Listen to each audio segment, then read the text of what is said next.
Do you know what the most challenging or maybe even scary thing about falling in love with somebody else? Well, in my humble opinion, I believe that it is the vulnerability that it takes to be able to trust somebody other than yourself with the most tender place of your heart and of your soul. Now, that can be either the scariest thing or the bravest thing that you'll ever do if you're willing to travel that journey. And I think the key, or one of the keys, maybe the key, I don't know, is to be able to perceive or to see somebody with the eyes of the heart instead of the optics of the flesh. Do you ever see, or, couples that just love each other?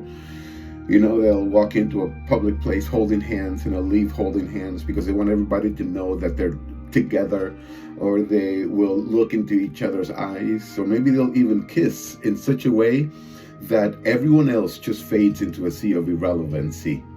And then everybody around them is just, they're sickened by it. They'll say something like, "Get a room." But are they sickened by it, or is it jealousy that they don't have the attention of somebody that's willing to forsake the opinions of others in order to make that person feel, in that moment and in every moment, seen? Couples don't start off that way.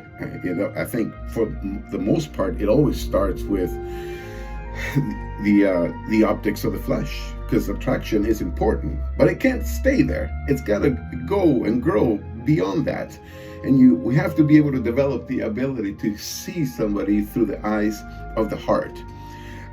I think that's what happened to the disciples, because the disciples in all the synoptic gospels, the Bible tells us that they literally saw Jesus. For 3 years they saw and they walked and they talked with Jesus. But yet when things got hard, when persecution began, when Jesus was crucified, the Bible tells us that they all ran and hid.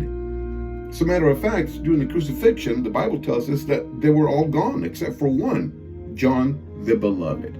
There's that love thing again. He was the only one there.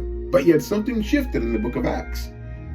In the book of Acts, after they had an encounter with the Spirit, the Bible tells us, more specifically after the stoning of Stephen, that all the believers ran to the hills and hid, but the disciples remained.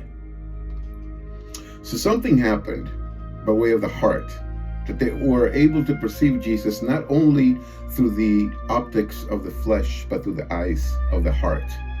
And I think that's what happens when you love from the heart. When you love from the heart, you grow a pair.